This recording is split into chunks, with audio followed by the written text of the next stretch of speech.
that's okay with everybody. And if you don't want to be recorded, feel free to turn off your camera. Feel free to do that. But I'm so glad you're all here. So we're officially recording. And please turn your microphones off if you haven't already. So glad you're all here.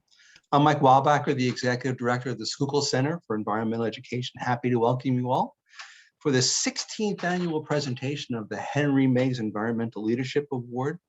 While we normally would be welcoming you to the Nature Center in our auditorium, for the second year, we've decided to conduct this over Zoom to keep everyone safe. So hopefully next year, we'll be doing this in person. Wouldn't that be great?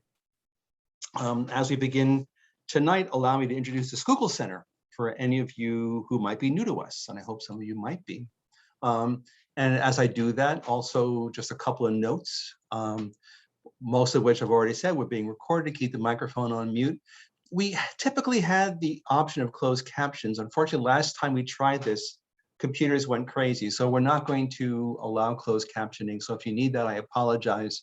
But for whatever gremlins live inside the closed captioning, we're going to disinvite them from tonight. There is no screen sharing tonight after this, so just keep it on speaker view. And since we have a panel of multiple people talking, when you put on speaker view, it'll toggle between toggle among the four speakers so you can see who's talking. So I'd recommend that. Ooh, and make sure you know where chat is. I'm sure you're all good at this by now, because much of the conversation coming up in a few minutes is based on the questions that you're offering via chat. So the Schuylkill Center is located way up at the top of the city in Upper Roxborough, below Ridge Avenue, just above the Schuylkill River Trail. In fact, we abut the Schuylkill River Trail. Mindy, you'll be happy to know we just peaked over 100 people coming, which is another reason why we wanted to do this over Zoom, so we could have 100 people together safely. But we've got 4 miles of trails, and we're open from dawn to dusk, and they're free, so do come for a walk. And as you sign on, do make sure your microphone is muted. Would you help us out there, please? We are an environmental education center that conducts, literally hundreds of programs across the year for people of all ages. So nature walks, bird walks, workshops, events like this over Zoom. So we do all the stuff you expect an environmental education center to be doing. And we've been doing it since 1965, when we were founded. So more than 50 years later, we're still here. We also operate Nature Preschool. It's the first nature-based preschool in Pennsylvania. So in our 9th year now, our 3, 4, 5-year-olds spend the entire school day outside, which has been our secret weapon in the pandemic, frankly. So our kids are masked, but they're outside, even in cold weather. The teachers always say there's no such thing as cold weather, bad weather, just bad clothing. So the kids wear the right clothes, and they're good to go. So Nature Preschool is one of our signature programs. We have the most ambitious environmental art program of any nature center in the country, with a series of indoor and outdoor exhibitions and shows. This is, we invited sculptors to work on ash trees a couple of years ago, in worrying about the emerald ash borer taking out ash trees. So here's sort of a pixelated ash tree that greets you as you drive into the Nature Center on our driveway. So we do a combination of indoor and outdoor shows. Artist Makiba Rainey's Less is More opens on December 4th. So go to our website, schuylkillcenter.org, and you can get more information about Less is More, about Makiba, and about the opening of the next show, which I'm so looking forward to. Her art is just visually so striking. We operate the only wildlife clinic in the city of Philadelphia, one of the very few in the entire region. Here, the director, Chris Strube, is giving fluids to a red-tailed hawk who was released successfully later. So they treat 2,000 animals a year, and over the, the 30+ years that we've been doing this, some 150 different species have come in, injured, sick, orphaned animals. So here's a red-tailed hawk. We love our wildlife clinic. And they get buried a couple of times a year with baby squirrels that people bring to us when a tree falls and there's a nest inside. So we've probably saved more baby squirrels than almost any other animal. In fact, we have a bunch of squirrels that have to overwinter with us because they're too young and didn't have a mom to teach them how to get through winter. So we're going to keep them through the winter outside. in their cage and their big outdoor cage, and let them go in the spring when they're grown up. So there's that. Our wildlife clinic. We are a volunteer organization for sure. Volunteers like the Philly Fanatic help us do things like plant trees. Love to have you volunteer. We've been getting our volunteer program back and up. We took some time off, of course, during the pandemic, but we'd love to have your volunteering. We also are a membership-based organization. So if you're a member, thank you so much. We appreciate your membership. If you're not, members receive discounts on programs and in our gift shop, which sells the best bird seed in the Delaware Valley. You can join online. You also get advance notice of great programs like this. So I want to thank our members and invite you to be a member as well. So we're on to tonight's main event, and I'm going to stop my sharing for a moment. There we go. And I want to thank a couple of people who are here. One is Amanda Cohen, who's our manager of public programs. She will be helping on the technical side. She's the one who's been letting people in tonight. So I want to thank Amanda and look for her in the tile. She's a co-host for tonight. So if you have any technical issues, we're not guaranteed she can help, but hopefully she can. Also, Aaliyah Green Ross is our Director of Education. She'll be assisting on this side of things as well. So I want to thank Aaliyah and Amanda for their wonderful help always. Also want to say thank you to the members of our Board of Trustees who are here tonight. Our board is almost 24 really wonderful volunteers who work very hard to make sure this center is moving forward. You can look for Christopher McGill among the tiles. He's the president of our board and is just one of the many trustees participating tonight. I want to thank Christopher and the entire board for their support, and the award tonight is offered in their name. So thank you, Christopher, and everybody. The Henry Meigs Environmental Leadership Award is given annually to a visionary leader whose commanding presence and guidance towards our world's sustainable future reflects their spirit, integrity, and vision of one of our founders, Henry Meigs, the longest serving trustee in our history, who served on the board from our 1965 founding through his death in 2005, an extraordinary 40 years. To honor Henry's memory, we annually call on his son, Vinny, a sculptor, and himself a former president and trustee here, to share a few thoughts about his father as we use this evening to keep Henry's legacy alive. Vinny Meigs, would you mind saying hello? So glad you're here. Hello, everyone. It's an honor to be here again. This is a particularly interesting and close to home kind of discussion about Henry Meigs because, of course, he was a big tree person, and I think he would have been enormously fascinated and intrigued by Mindy's accomplishments. As his family, we were constantly inundated with tree information, tree awareness, tree planting, and tree appreciation. He had quite an education about this, and he took it very seriously, but there's not really any documented material about it. It's not as if he wrote down stuff about how much he cared about trees and where he learned about it and so forth, but it was very evident that he had paid a lot of attention throughout his life about how important they were, where they were, what types they were, how they propagated, their science, and so forth. It's possible that he came by this information actually very honestly because at a very young age, he grew up in rural Maryland, but very rapidly moved to the cityscape when he was only 7 or 8 years old in the Philadelphia area out in Chestnut Hill, where his grandfather ran a real estate company that many of you may have known about because he was a member of the Houston family, and the Houston family, in addition to developing cityscape and townscape, cared immensely about trees because they realized that trees actually enhance a neighborhood and make it a more gracious space because that's really a benefit to the cityscape. So they planted a lot of trees, and it is very probable, though, again, I can't really prove it, that my father, Henry, probably worked on various crews planting trees all around Chestnut Hill and also in Roxborough.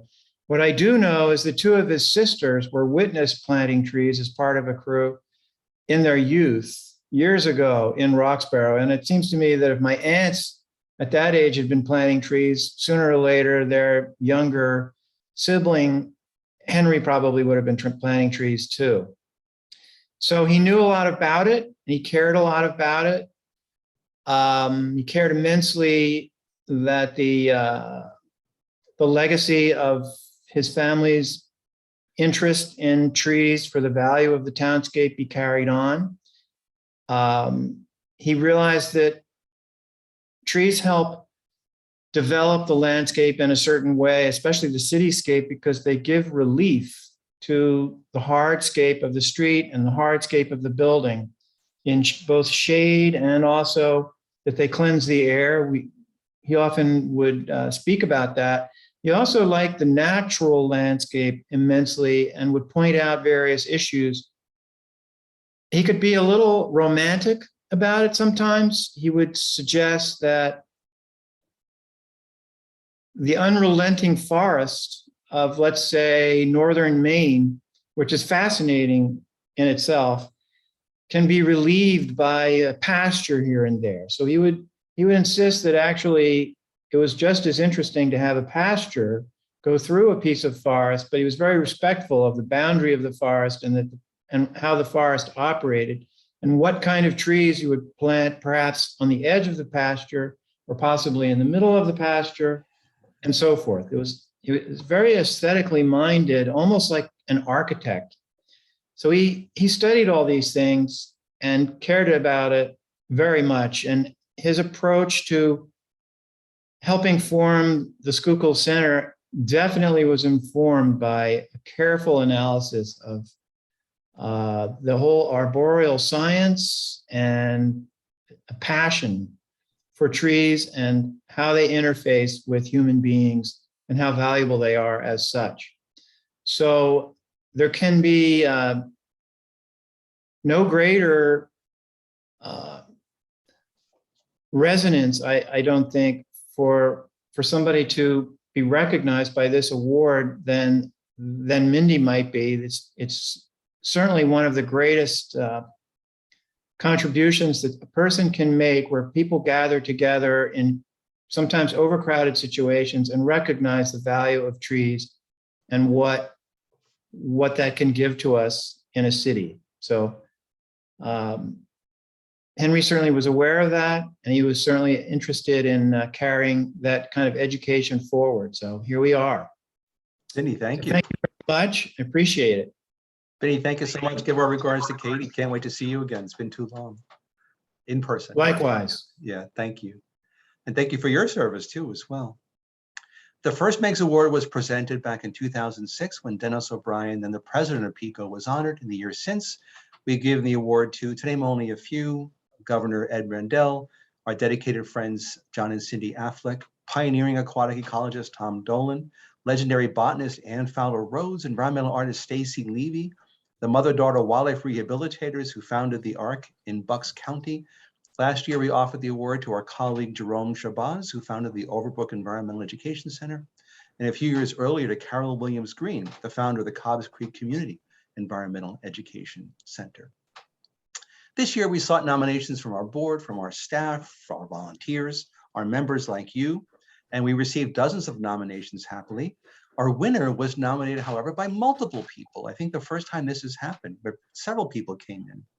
On the staff of the Pennsylvania Horticultural Society, she founded and directs the Tree Tenders program. In the last 30 years, she has trained 5,600 volunteer tree tenders and counting across the region, and has assisted in the planting of more than 20,000 trees across the area, an extraordinary forest that is her passion project. I emailed our recipient earlier this week and received the following bounce back reply. Thanks for your email. It is Tree Week in all caps, and 1,350 trees will be planted in 80 neighborhoods in the region by the end of it, exclamation. If you have a tree planting emergency, please call or text. It's a great bounce back message. And then she offers her phone number. For me, it's just really rich that we're presenting this award tonight in the middle of Tree Week. It's a great confluence of timing. For her, it's probably exhausting, so I appreciate this. So As we'll be discussing tonight in just a few minutes, tree planting is one of the most powerful acts one can take to help the environment. An old Chinese proverb states that the best time to plant a tree is 20 years ago. The second best time is today.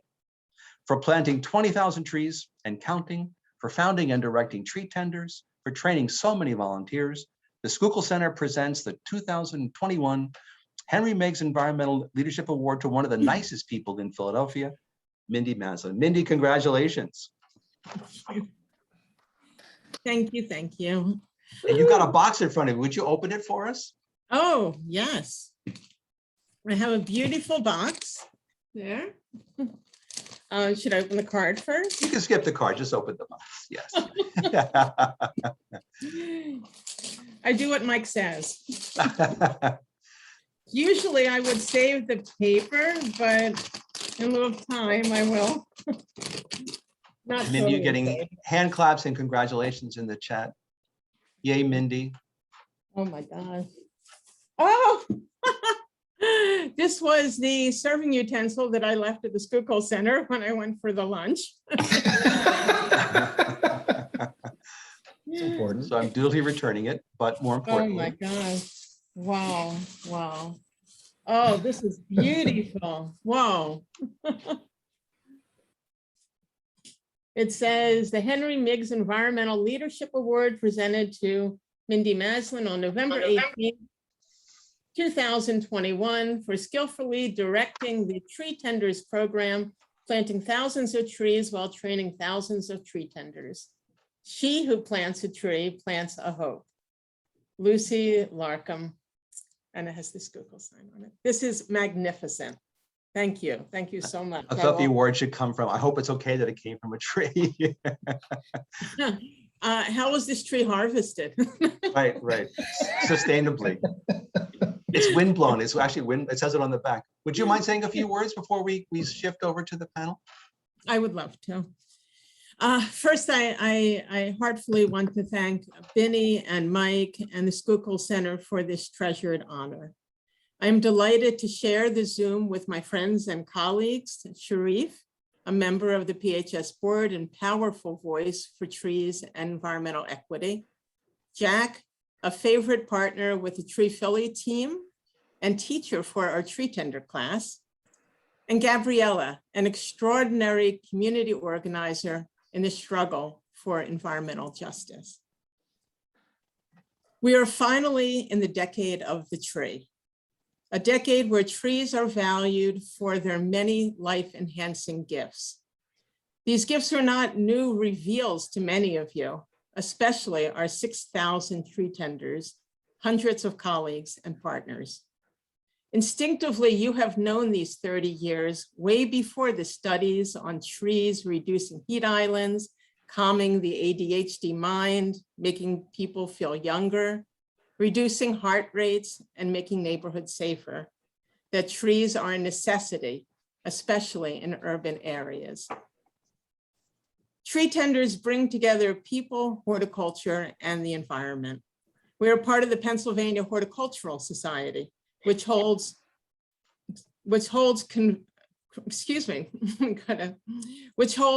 creating livable communities, building social connections, and providing economic opportunity as key ethic in its mission. As a social worker interested in community organizing, trees are a tool for good, the vehicle, or bicycle, for neighbors to work together to improve the quality of life in their own communities. Congratulations on this award to the 6,000 of you who attended our 9-hour tree tender training, took the quizzes, braced the hardship of never again being able to walk down a street in peace, and took up the rallying cry of the tree tender. Want a tree? Did you see a root flare? It needs mulch. I accept this honor for all tree tenders, the amazing PHS tree team, Tim, Dana, Jahan, Ashaleh, and the retired but not Barley. My dog Bert, who for the most part now only pees on grass and telephone poles, and my husband Sid, who is always there and always supportive. Here's to the decade of the trees. And the century of the tree, I hope, right? I hope. The decade, Yes. that's wonderful. Thank you. And Mindy, make sure you read the chat. You're just getting such wonderful comments. Mm. Some people call you the greatest Philadelphian of the 21st century and beyond.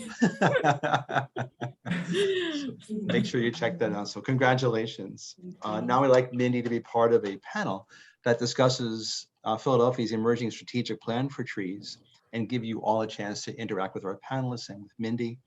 Our first guest is Gabriella Pais, a community organizer and activist who has dedicated the last 7 years to advocating for environmental justice in minority communities. Gabriella is both a tree tender and a member of the Tree Tenders Advisory Committee and is one of the community voices helping draft and guide the Philly Tree Plan. Welcome, Gabriella. How are you? Good. I am so happy to be here celebrating Mindy. I've known Mindy for the past 4 years, and I have to say that she doesn't only do what she does with like a contagious passion and dedication, but she's also one of the kindest, most like caring and genuine people I know. And it's not only that Mindy is responsible for the planting of thousands of trees, but she truly cares about the communities that she serves and the people around her. And I think that that makes her so special. I love you, Mindy. You truly deserve this and more. And I am so happy to be here celebrating with you. Thank you, Gabriella. Next is Sharif Ali, a real estate professional with over 25 years experience in community development. He's also a tree tender for his Germantown neighborhood and on the board of PHS and Philly 250, the latter group planning the city's response to America's 250th birthday. Welcome, Sharif. Good evening.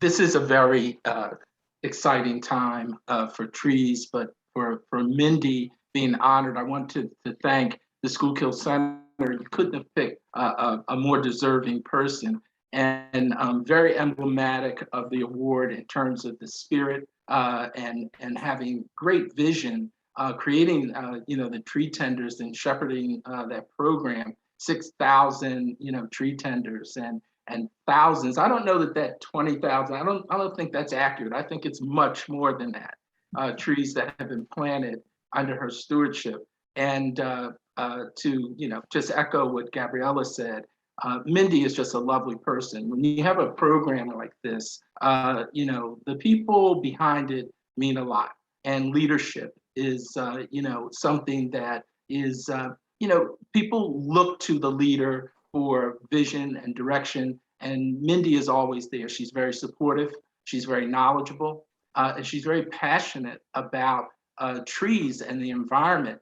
And so there's always something to learn from Mindy. And I just think she's an exceptional person, an exceptional leader, and so deserving of this award. I'm very happy to be here to share that with her. Thank you, Sharif. And we're so glad you're here too. Thank you.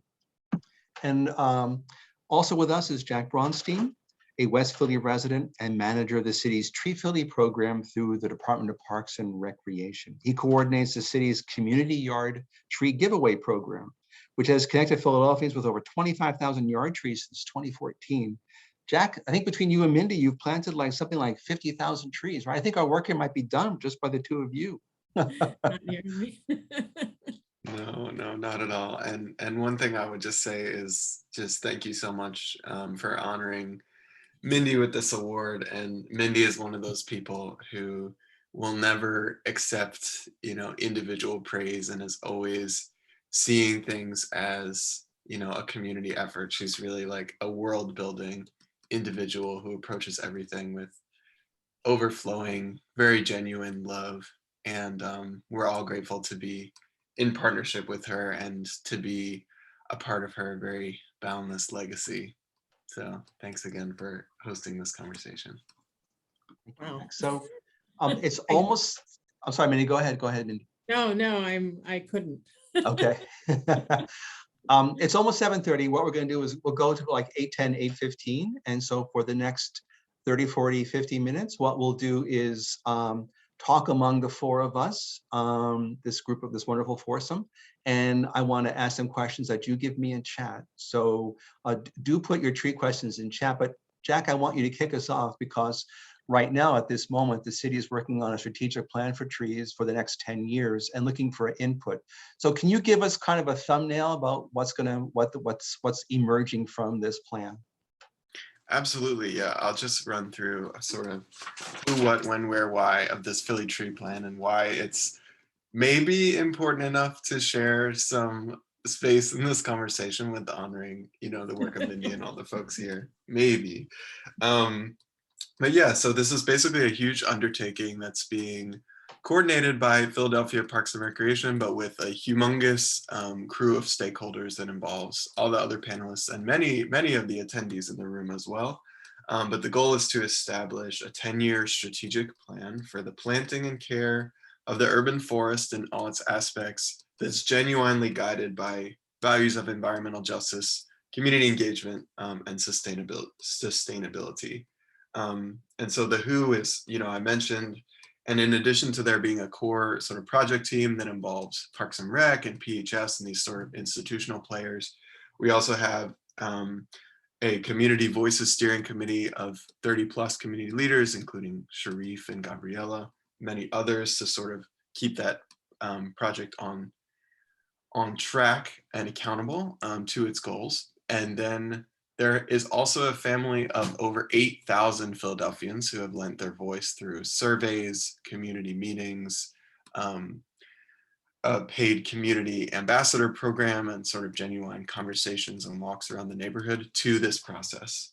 And basically, this team and some consultants have pulled together all that input and really tried to put out a draft of structural changes, really, that we, when I say we, I mean the institutions that support trees, the community residents who are organizing around trees, policies, funding, all different really elements of this picture of, what it means to plant and care for, appreciate, struggle with, live with trees in the city. How can that story really be written to celebrate the work that has been going on through, people like Mindy and Tree Tender's program for so long, but also really take seriously like an unprecedented commitment to environmental justice and to community, to really ask across departments, nonprofits, city, et cetera, how do we support communities to achieve the environments that they want and deserve in their neighborhoods? And there is a million different little details of that, which we can discuss, but I invite people to go to a website, an engagement hub that I'll put in the chat, to really go kind of bit by bit. And the time sensitive element is that we're looking for feedback on this draft plan. It is not set in stone, and people's voices matter now more than ever to really make sure this is going to serve the people of Philadelphia. And that's open until December 1st for now. Thanks. Now, as I understand it, Jack, that the city currently has like 20% of the city is under a tree canopy, and the plan is to expand that to 30%, so that 1/3 of the city is essentially shaded. Does that sound right? Sure. I mean, yeah, that's one way that we're looking at sort of trees in the city. But I think one thing that this plan is really crucially trying to do, especially through the support of our community voices steering committee, is kind of expand that story beyond like what the city looks like from a satellite, and looking more at like what are people's daily experiences with trees, what kind of burdens are they experiencing from trees that weren't planted in the right place at the right time. What kind of cultural relationships do people have with trees in such a multitude all over the city, and how can the players that be really support and allow those to flourish, and make it so that this is a sort of community between people and trees that thrives. Thank you. Gabriella, if I could turn to you for a second. Many of the speakers have already alluded to trees as an environmental justice, planting trees as an environmental justice act. Could you amplify that? Because that's not intuitive at first glance, that's what trees do. Yes, definitely. And I have dedicated the last 7 years to specifically advocate for that in communities that have been underserved in the past. As an example of that is Hunting Park. And you mentioned something about the city's canopy being at, let's say, at a 20%. But if you go to a community like Hunting Park, that canopy goes down to, for example, the area I used to work on, it was 3.9% back in 2012. So depending on where you are in the city, your experience is different. So that's why I am so glad that PHS, the city, and all organizations that work around trees are getting together to make sure that we're just not only planting trees just to plant them, but that we're serving communities that need it the most, and that we're distributing the resources equitably. And again, that has been happening. I have worked with Tree Philly, with PHS, and sometimes I sit at their tables bringing or requesting for things that maybe I think is a heavy lift and that will happen years down the road. And I have to say that they have delivered so far. The Tree Philly program, for example, has translated all of their materials to Spanish, and PHS as well. Even as we speak today, the PHS Tree Tenders training, the virtual training on Zoom is being done bilingually, which is amazing. And thank God technology is allowing us to do this. So that's what we mean by environmental justice. Let's not only plant trees, let's think about where do we need to plant trees the most. Sharif, want to pile on to this piece of the conversation? Would you add your thoughts? Sure. So yeah, I mean, environmental justice, you're going to hear that a lot. You're going to hear a lot about tree equity. And, the facts around what trees do for communities, PHS has a tremendous amount of data that has been collected and how it can reduce crime. And, my interest, right now is bringing trees to communities that are, underserved and don't have the kind of shade that they need, and creating relationships with the community and the environment. We have a long history as people of color with agriculture and, with planting trees and caring for the land. And, it's something that the schools, if we had it more in the curriculum in the public schools, I think it would be exciting as well for the younger people to have that relationship. And so bringing the Tree Tenders group, PHS has been very successful in going into different communities with tree tenders and, activating neighbors and starting people working together in their communities, community relations, community organizing, and teaching people how to, plan their communities and green their communities. And so, PHS talks about, gardening for the greater good and greening for the greater good. And it really is, something that PHS is totally committed to. And we've seen, tremendous results. So we're excited about Tree Philly and the plan to, reforest the city and increase, canopy. But, there's more to it. And, there's a lot of data that says that, greener communities also attract residents, and they also reduce crime. So, it's something that we're really messaging and connecting with people about right now.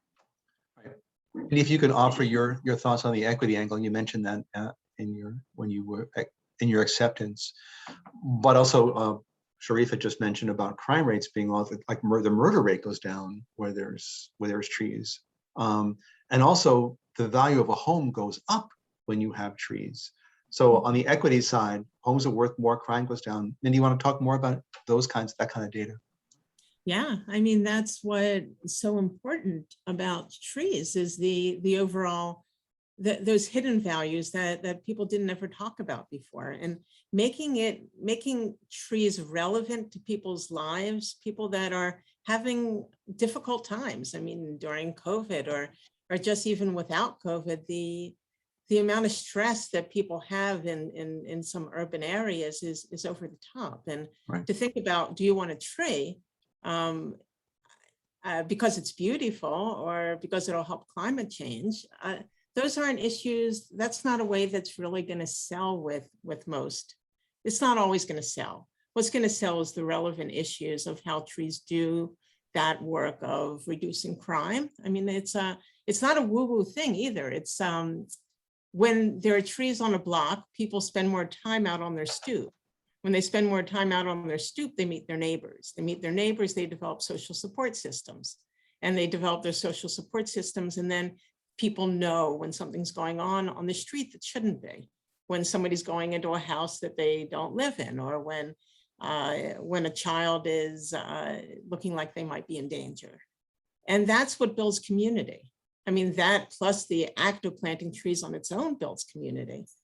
We've had plantings where people have lived across the street from each other for 10 years and didn't even know each other's names. And then they went and they planted trees together on their block. Think about how that changes your connection with your block the next time you go outside.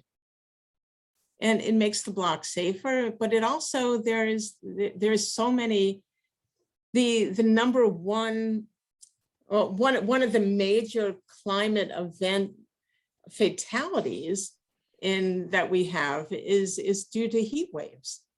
And where you see a neighborhood like Gabriella was talking about that might have 3.9% tree cover, it could be 20 degrees hotter than a neighborhood in Chestnut Hill.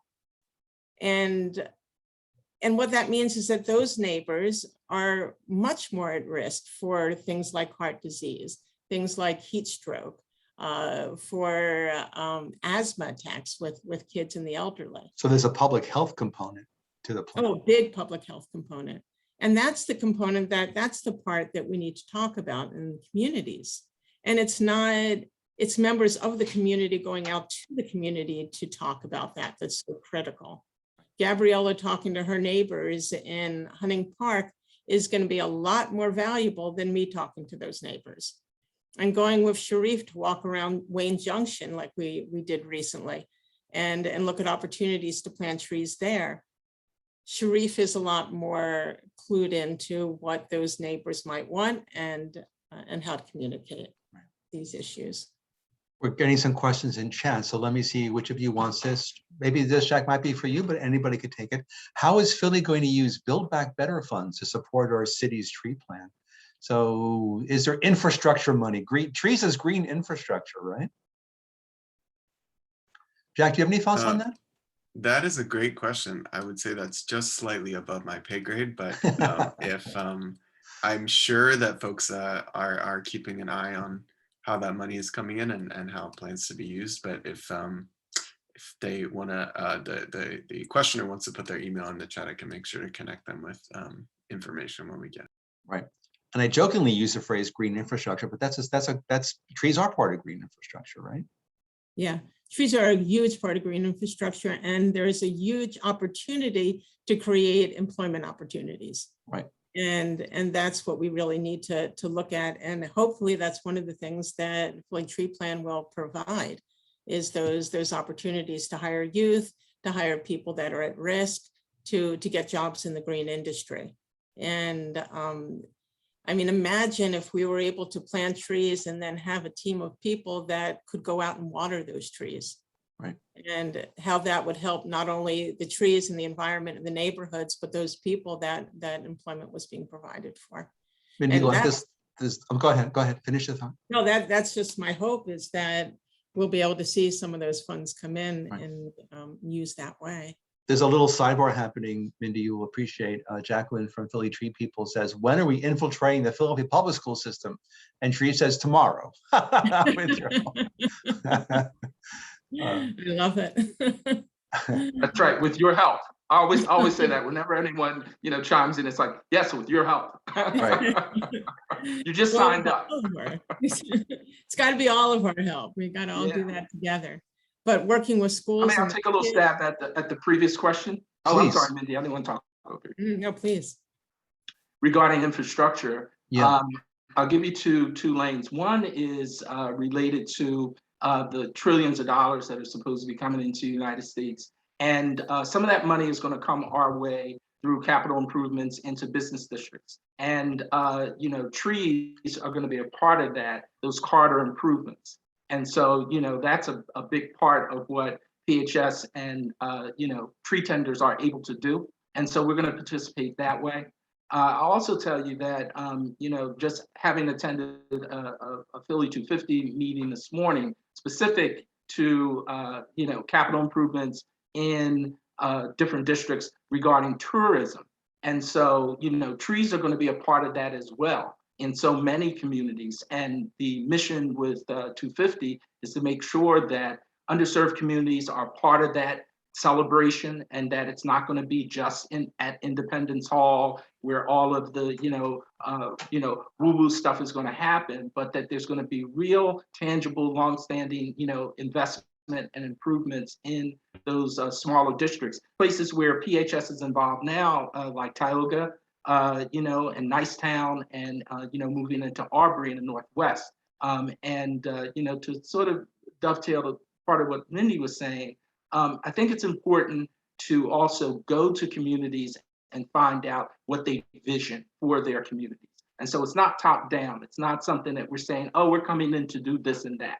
We're going in and we want to have our ears open, and we want to have listening sessions with those communities and find out how they see their future, but also to let them know that we're there to support not only their plans, but that we may be able to assist some of those goals and objectives that they have by utilizing research that we have available to us, and success that we've had in other communities. And so there's a multiple strategy here that's going on that would make a big difference. And the schools, I think, are very, very critical that we have involvement in the public schools. Right. So Lynn has a question for anybody. I'm interested to know about, after planting tree care, are these trees checked on in some routine fashion? Is there a corps of volunteers for this? And then what are the most successful tree species here? Who wants that? I'll take a crack at that one, if Yep. that's okay. So with the tree tender program, we tell people that planting the tree, with all the work that's involved, is really only 10% of the job. The other 90% is keeping it healthy, keeping it alive. And so that involves education to homeowners. We have our tree tenders trained. They go through a 9-hour training. There's got to be 3 that come from a neighborhood in order to form a group. And then those folks, they commit to not only planting the trees and finding the homes where they plant them. So in their own neighborhoods, they go door to door and identify people that are interested in getting trees, have the property that can accommodate them on the street, and that also will commit to taking basic care. Then those tree tenders go back the summer after they plant. So we plant in the fall and the spring, and every July we go back, and our tree tender groups check on those trees. They check on them to both inform the homeowner what they could be doing better and how their tree is doing, but also to collect data to enable us to improve our program. And that information that we collect is really valuable to us running the best kind of program we can. Right. So for instance, in our tree tender training, we teach over and over and over again about not to bury root flares. But we found in our tree checker program that many of our trees were buried too deep. And knowing that our tree tenders wouldn't willingly do that, we learned that what was happening is the trees were settling more than we thought they would. And that has enabled us to change our program to plant trees a little higher and to educate people with that information. Getting back and talking to homeowners is really key. And Laura Roman always tickles me with a story that she tells about a study that she did. Laura's with the Forest Service. And she weighed in and answered the question too in chat for everybody. So if I was more clever, I would have seen that, but go ahead. So Laura said that when she was out doing a study, what she found was the most valuable thing in her work was homeowners thinking that she might be back. And because when people think they might be watched, they act better and they take care of their trees better. She said one person actually said, "I wish I knew you were coming. I would have watered my tree." Wow. And that's so having homeowners know that people care and that they're watching, and making sure that they have all the information on how they can take care of their own tree. And then we have people in the community to follow up. And best trees? best trees. Oh my gosh, the best trees So are many. a large variety of trees. Right, right, right. Yeah, so making sure that we have a very high percentage of variety, because we don't want an emerald ash borer coming in and taking out a big chunk of our forest. Right. And so we want to, Dana, help me with that. What is that number? It's a 30-20-10. Can you put that in the chat?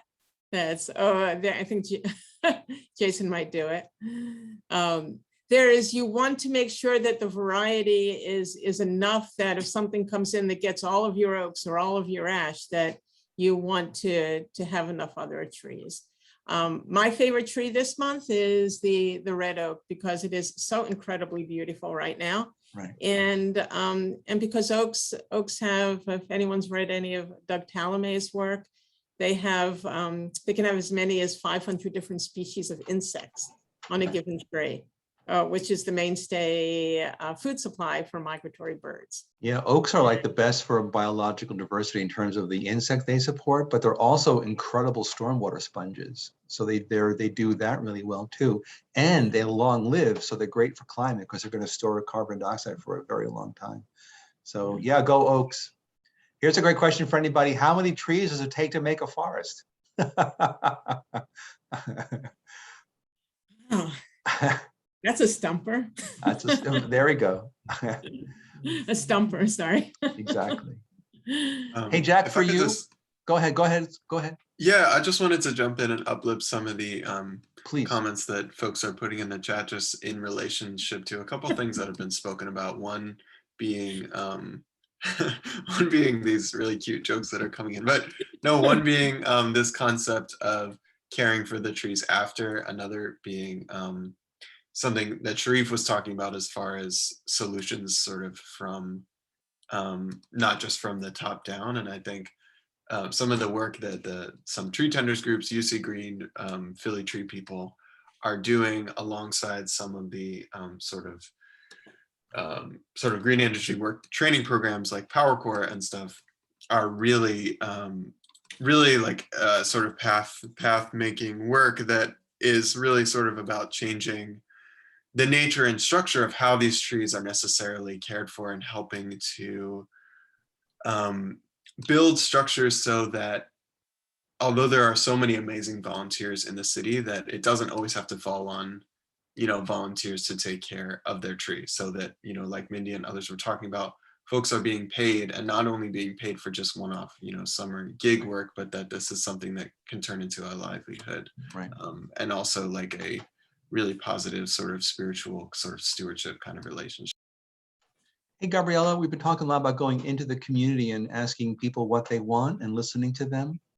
I know in Roxborough famously, there are many people who don't want trees because they pull up the sidewalk, they get into your pipes, they drop leaves when you have to do any raking. Gabriella, have you found people that really don't have mixed feelings about trees, perhaps? Is that possible?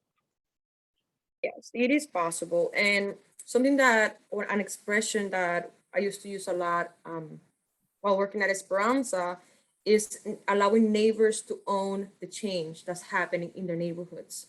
So yes, people have different concerns when it comes to trees, but I found that education usually, turns them around.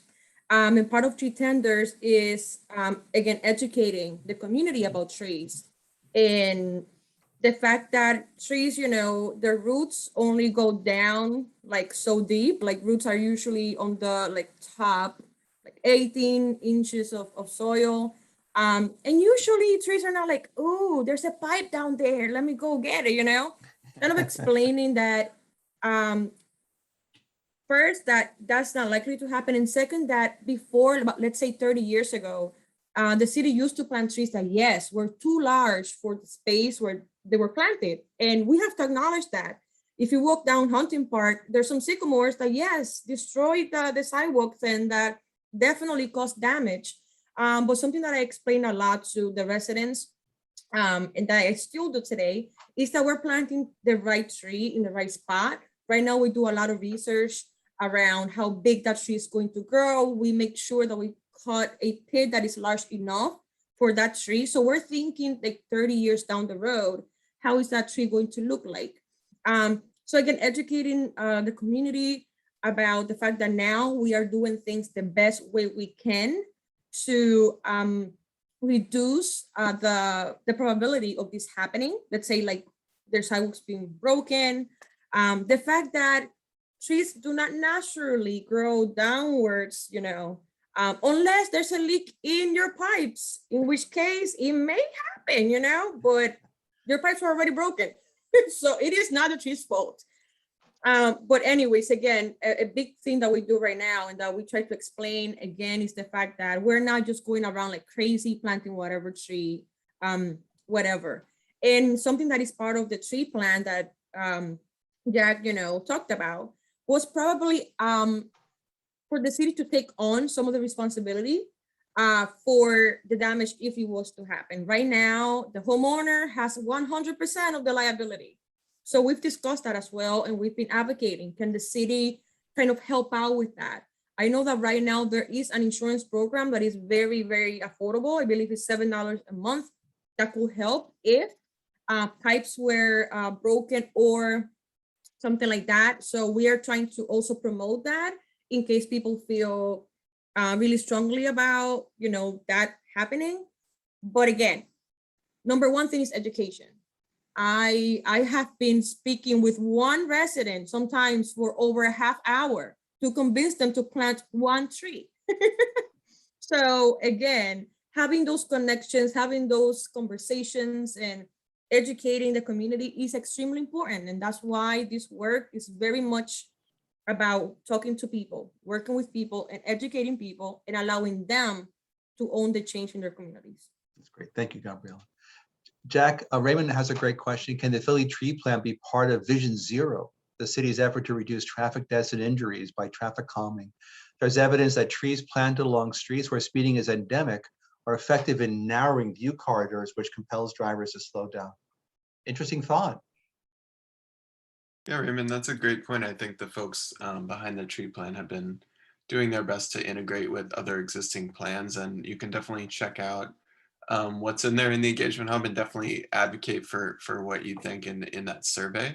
I would also say to Gabriela's point, how important some, like, as far as just to highlight one thing that is in that tree plan that I know for me and my colleagues, at least at Tree Philly, are very excited to see is that the recommendation is that the city takes full ownership over damage to the sidewalk from trees. So that's probably like a game changer.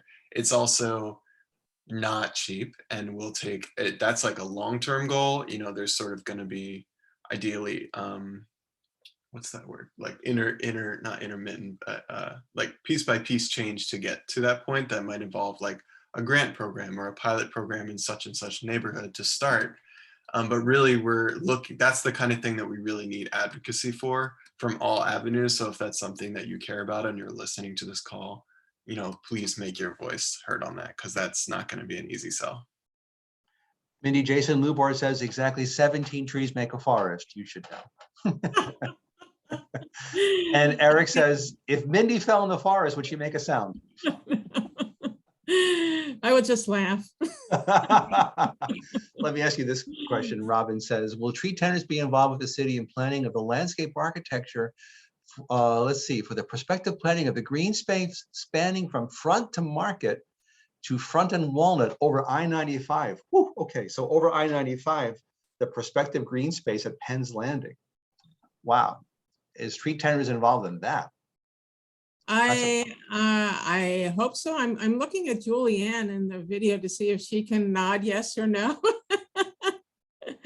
Can you, maybe she could even speak. Sure. I'm not sure the answer to that. I hope we would be. Again, our main focus, the tree tender focus, is by community. So communities form tree tender groups, and in some neighborhoods we go out there and we really hit the sidewalk finding those people, those champions that can lead the groups in their own neighborhood. And then we work with them to develop tree planting opportunities in their neighborhoods. So it's not so much, that's where we're most successful. Yeah, But I know that's the kind of project that PHS would, that's the kind of project that we would love to get involved with.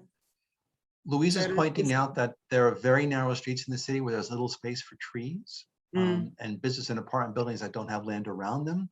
So green roofs could be helpful, but they can't support big trees. But is the city's tree plan including green roofs? Jack, what do you think on that? Oh yeah, I think that's definitely something that folks would want to put in their survey responses. One thing that is in there is to one of the comments in the chat about trees being cut down and not replaced, is this concept of a tree fund. So right now there are laws around developers having to, if they cut down a tree, they have to plant new ones. And when they build a new building of a certain amount of footage, they have to have trees in front, but there is absolutely no funding or mechanisms for enforcement of that. So basically, this tree fund concept is that developers, when they first of all, upping the requirements for how many trees and to what extent they have to be planted. And then if they physically cannot be accommodated because of utilities or something, or the layout of, whatever it may be, they have to pay like a serious amount of money into a fund that will be directly used to property owners and oh, I got you, Kirk. So, but for this, I'm talking about developers also. Right. Yeah, pay into a fund that will be used to fund more proactive maintenance in priority areas, more inspectors and enforcement of, the laws that are actually in place. So something to keep an eye out for, tree fund. And while I've got you, does PHA, I guess the Housing Authority, assist with tree planting or care?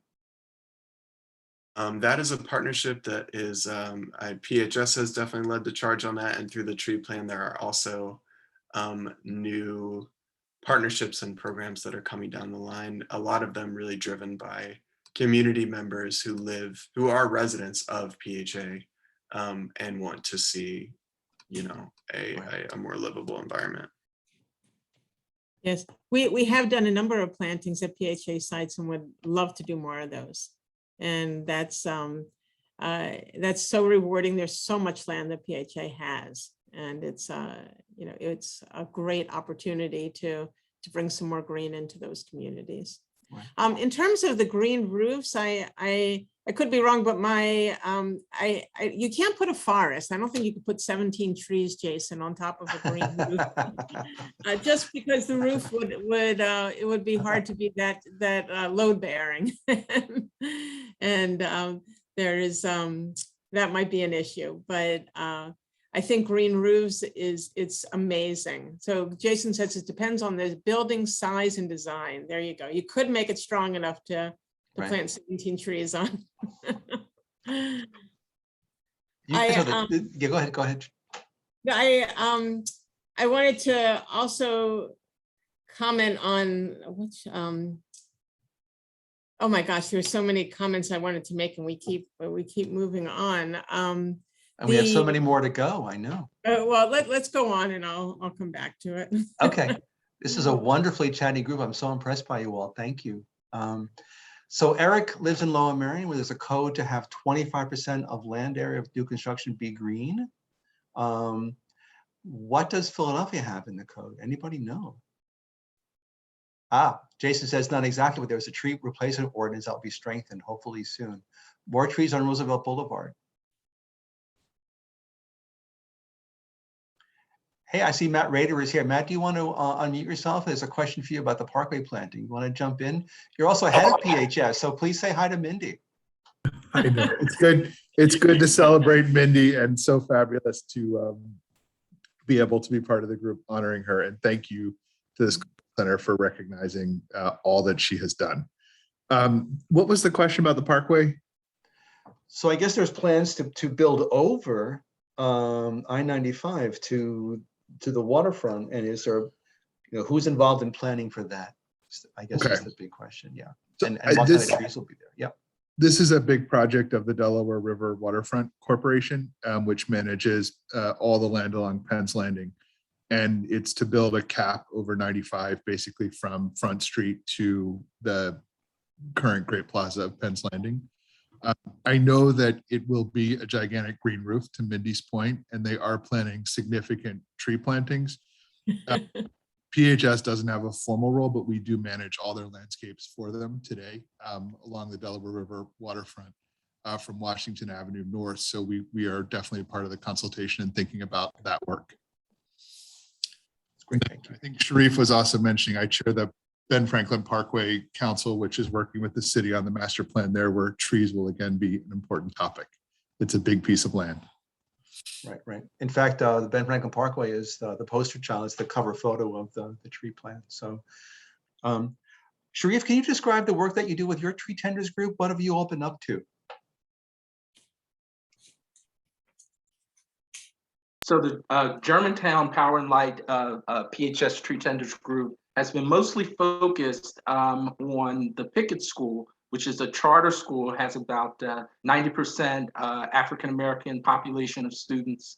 And there's a very strong community support there. There's a community garden that was established at the school. And we've been also planting trees on the corridors surrounding the school, on Wayne Avenue, on Shelton Avenue, Rittenhouse, and some of the ancillary corridors like Queen Lane and some of the other areas. But the focus is really to try and just activate the community base that's there. And that community base has been changing over the last 2 years. We've had a major uptick in population, and that population has been much more diverse. Germantown, based on census tract, is like 80% African-American and 20% white. But you have, so many more, cultures that have been moving into the neighborhood lately. And we've seen upticks in income. And then the Shelton Avenue business corridor has been changing in terms of from mostly commercial to mixed-use residential commercial. So there are a ton of projects on Shelton Avenue now that are going to be apartment complexes. So you're going to see a lot of density. There's talk about a new co-op, the Weaver's Way Co-op coming into Germantown. And so we're looking to activate and expand the Germantown Tree Tenders Group. And as Mindy mentioned, we did a walk through Wayne Junction a couple weeks ago with developer Ken Weinstein. And just looking at that community, they had a very successful mural arts project down there where we looked at a couple large murals, and that group is intact. So we're going to activate that group to begin the Wayne Junction Tree Tenders. And so we're excited about, as Gabriella is saying, just really putting the destiny of the community in the hands of the community. And so we're excited about what's happening in Germantown right now. Great. Thank you, Sharif. Mindy, I want to come back to one more question for you, and then we'll give people a chance to offer some closing thoughts. But I want to come to climate change, kind of the transcendent issue of the moment. And Mindy, for trees, it comes with two angles. One is you plant trees, they're going to store carbon, so there's upside. On the other side, climate change is going to rearrange which trees can grow here. And some of the trees that you've been planting over the last 30 years might be compromised by this. So I'm curious about your thoughts as you think about the calculus of climate change. Yeah, I mean, the funny thing about climate change is that it makes, in many ways, it's made people more afraid of trees. People are afraid that they see trees in big storms falling over. Right. And you've seen many people that have been taking down large trees because they're afraid that they'll fall on their homes. Oh, wow. And it's a crazy way of thinking, because the trees are probably one of the only things that we as citizens can plant to help to ward off climate change. Right. And that's a message that we need to get to people, that trees are really an incredible part of the solution for this. In terms of the species that are going to do well and not do well, there's a lot of information out there now as to what trees that could be having problems. And unfortunately, the sugar maple is one of those trees that looks like it's not going to be able to survive the rising temperatures. Well, And fall then- color itself is in trouble with climate change, which is horrible. Which one? Falls won't be as colorful. The fall color will change with climate Yeah. change. So Yeah, anyway, go ahead. because Go ahead. so much will change. And then with climate change, you're also seeing new insects coming up and Right. new problems with different kinds of diseases, tree diseases. And so we don't know really how it's going to affect us, but we know enough science to plant the best tree options that we have. Have you thought about planting southern trees? Yeah. So Wow. there's some studies that there's one conference we went to that talked about how there are certain kinds of palms that will be able to survive here in the next, not the big banana palms or anything, but Oh, my word. we want to make sure that where we're growing, that the people that are growing our trees for our tree tender program, we have a bare root grower that we use up in near Buffalo, and discussions with them as to what they're growing and how we can make sure that these trees are going to be able to be That's so viable. interesting. Good. For everybody, Maiolo has some great comments, 2 cents worth in the chat. Make sure you read that, really important comments. What I want to do is begin to close out and turn to each of you to sort of some closing thoughts about trees, strategic plans for trees, and of course, Mindy. Gabriella, would you kick us off? Yes, I was actually typing. Ah. Talking about the tree funds and the discussion we've had. So yes, we have talked about that, and we want to make sure that if there's a tree fund, that the fine is very, very expensive to the point that developers will opt to plant a tree instead of not. So we've definitely talked about loopholes. And just to close, like our conversation around trees, I think that again, I am very proud of the work that's happening in Philadelphia. I love the fact that I get to live in Philadelphia and be part of what's happening. And again, always keep in mind that a tree is not only a tree is a tool to revitalize neighborhoods, to improve the health of neighborhoods. And one tree can do a huge difference. And it's not only the fact that it's there. So let's plant more trees. Let's collaborate. We're planting trees on Saturday. So volunteer. We welcome volunteers on Saturday. So come on in. So again, do something. If you cannot go physically and plant a tree, donate to the organizations that are doing this work, because this is extremely, extremely important for today and also for the future. That's great. Thank you so much, Gabriella. Thank you for being here. Sharif? So what I'll say is, I think it's just a simple cost-benefit analysis when it comes to trees. And, I've been successful so far with my neighbors, sort of turning them around because, trees bring us so much value.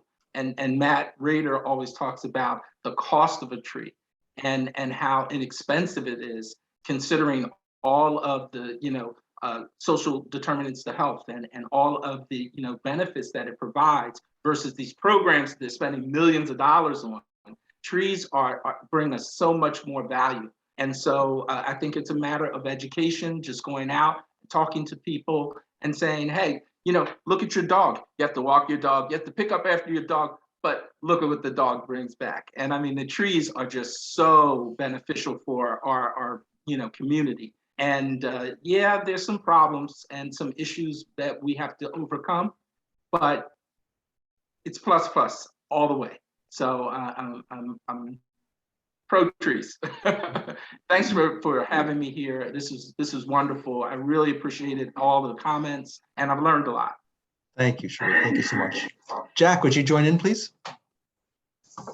Absolutely, and thanks again for just making this space to celebrate Mindy and have conversation around the nuances around trees in the city. And one thing I'm just thinking about as we close is just thinking about climate change and what we're seeing right now in Canada and just all over the world, and the flooding that we've seen in Philly this year, and just thinking about the levels of kind of disruption to the social world and migration and everything that is already going on in the city and has already transformed Philadelphia and will really continue to, and how important it is that all of us who are doing this work and those who are interested and those who just live in the city are working to build community and strengthen relationships with each other and relationships with the trees and, you know, the gardens and everything around us that really sustain us, because, you know, ultimately, you know, what do we have in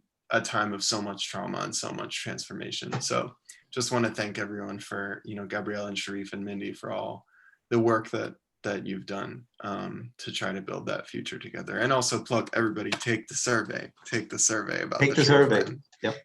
It's easy to find on the web and it's in chat too. Mindy, we're going to give you the closing words for tonight. I am so overwhelmed with gratitude to all of you for taking the time to be here, for your thoughts, your comments. Jack, Sharif, Gabriella, what an incredible mind power you all have to make this work move forward. Matt and Julianne, just so delighted you could be here and join us, and so thankful for the work that you do to make PHS the amazing place to work at that it is, and to be the partner in so much greening, so much important work in Philly. And Mike and Vinny, you're amazing. This is incredible. I want to say just a couple things is talk to your neighbors about trees. Don't make sure that you hear them, that you really listen to what they have to say and the concerns, because by listening to concerns, then you're able to go that next step to convince them to look at the value of trees. There's, you know, when people say to me, you know, the tree's going to lift my sidewalk, you know, I say, well, if you put a kid in a shirt when they're 2 and they're popping out of the buttons when they're 5, is it the kid's shirt? Is it the kid's fault? You know, it's their nature. They need to grow, and by growing, they're providing more benefits. And I think that we don't want to downplay that there is risk. There's risk in everything in life, but that the benefits of trees far, far outweigh any of those risks. And that's the point we want to make. And we want to be advocates. We can't like trees in our own quiet way, but we've got to be loud and we've got to be advocates. And we've got to make sure that our neighbors, our legislators, that everyone understands how important this is to us. Right. We also, I'm following up with what Gabriella said, we have 80 plantings around the region this weekend, starting tomorrow, going through till Monday. If you want to find one, email me, or many of you have my number, text me. So many of you are already signed up. There's a website in chat to find it too. Yeah. There you go. And go to phsonline.org. And there you will find a listing of all of our plantings. So thank you to everyone. Thank you to my team. And wow, I'm thrilled, and I love my award. Oh, good. Yeah. She who plants a tree plants a hope. Thanks for giving us so much hope. Actually, Sid is next to you. Sid, you want to say hello? Everybody give lots of hello in chat. I work in the environmental field, and it's just such a pleasure to live and love Mindy, whose spirit and joy infuses everybody with so much love. And this is particularly true during these enormously difficult times, and our family is one of those families that suffered. Right, good. Thank you both. Mindy, thank you for all the work you do. We're with the Schuylkill Center up in Roxborough. Come for visit. Wonderful 4 miles of trails in our forest. Come for a beautiful fall walk in our forest. We're free. And everybody, my favorite part of a Zoom night, unmute yourself and say thank you, congratulations to Mindy.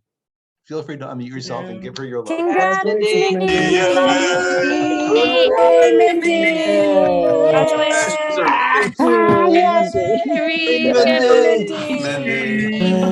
Hey, Mindy, congratulations. Go, Mindy, congratulations. Thank you all. Thank you all so much. Mindy. Well deserved. Our hero. You're the best, Mindy. Hi, Sid. Hey, Bert. Well done, Thank you to our guys. panelists, Gabrielle and Jack. Joy, Sharif, thank you all. Okay, Thanks, Mike. everybody. Thanks, Mike. Bye. I put a thanks, Mike, in the chat. You got it. You Thank did a you. wonderful job. Thank And you. Mike, will Thank there you. be a video recording? Yes, of so this is video? recorded, and if the technology is happy, this will be on the Schuylkill Center's YouTube channel. So go to YouTube, you can find us, and actually you can see there's all other conversations like this there as well. So yes, find us in YouTube, absolutely. And thank you to everybody who signed up. Really appreciate that you're here tonight to help us honor Mindy. Thank you all. I love you, Mindy. Love you all. Thank you, thank you, thank you. There's my brother. Good. Good night, all. Good night, Benny. Thank you so much, Benny. And thank you, Katie. And Mindy has an thank you for international helping us Congratulations, Mindy. honor your father's legacy. Thank you. Congratulations. Hey, Judy. Thank you all. Love you, Mindy. You. Just let you know, we didn't get bad flooding where I live, Oh, awesome. Thank goodness, yes. but Thanks. 2 thanks hours for- away, yeah. Oh, sure, yeah. Mindy, if you're still here, I've got one more guest to say hello to you. Uh-huh. Gary. Oh, Gary, hello. I saw you on another screen. Right. Right. Thank you. Thank you for sharing Mike with us tonight. What she said. Hello, man. Thank you for Cheer. sharing. Hello, Oh, that's right. I can't hear She you. can't hear, right? I've got headphones.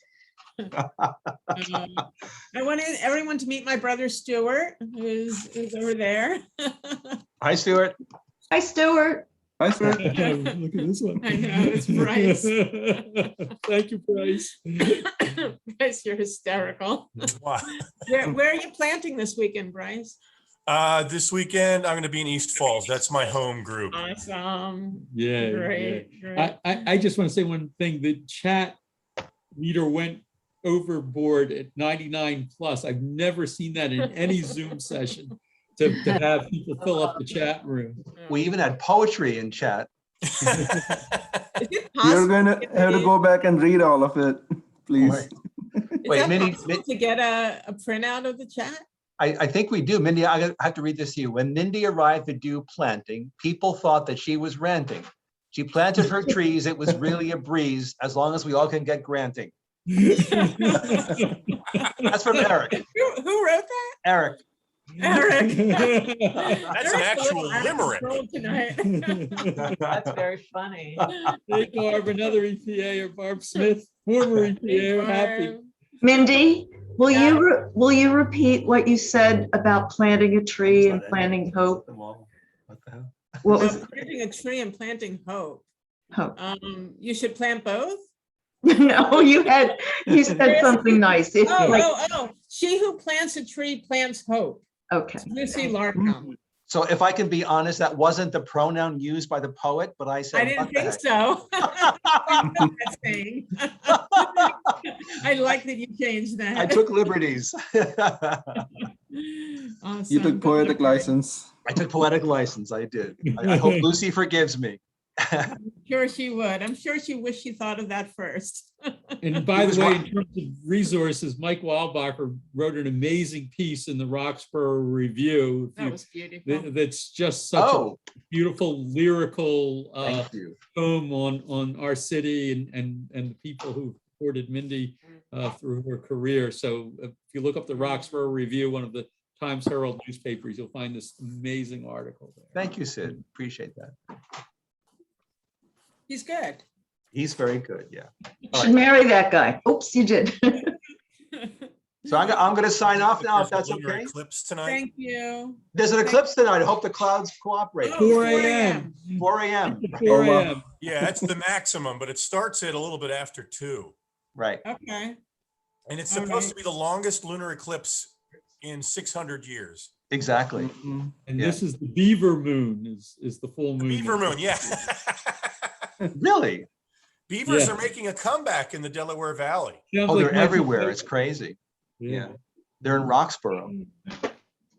Mindy, people are planting trees and the beavers are eating them. Yeah, we're gonna have to start installing beaver guards in addition to the tree guards at the base. The Roxborough Manayunk Conservancy did that along the Schuylkill River and their trees were taken. Yeah, The Lower beaver said- Merion just lost a really big one. They have a park right by the Schuylkill. I can't remember what it's called, but they had a really big maple tree, 30-inch diameter tree, and it got completely girdled by a beaver, and they had to cut it down. Really? Wow. Yep, They put so the tree down? they had to cut the tree down because the beaver girdled it and actually ate Oh, my God. in Okay, I half thought for a of the second you said diameter put all the way around the beaver tree. There's Eric, our poet. Oh, That's there me. it is. I'm very happy to say that right down the street from where I live is, to my knowledge, the only Dutch elm tree that's still standing around here. And it is enormous. It's also not very healthy, but it's still standing, amazingly enough. There was another one up by Chili's on City Line Avenue until just a few years ago, and they cut that one down. So Penn State, I think, is working on trying to develop, a Dutch elm that is resistant to the blight. And of course, that takes, it takes generations to figure out those genes, those genetics. But they might succeed. Who knows? We had a big one at the corner of Hagee's Mill and Port Royal, our very public corner at the Schuylkill Center, and it only died like 5 years ago. It made it all the way into the 21st century. Huh. Oh, yeah. And finally gave up. Such a bummer. Maybe Eric, maybe if you're in Lower Merion and you like American elms, there's an incredible one in front of the church on Montgomery Avenue by Suburban Square, right where Mill Creek Road meets Montgomery Avenue. Oh, yeah? Church there, and there's a gigundous American elm right in front of the church. In Ardmore. That auxiliary parking lot for Suburban Square. It's one of the best American elms in the entire township. Oh, I will take a note of that. Yeah. Yeah, it's just fantastic. And Pico never has problems with it because the branches go up and out and over the wire.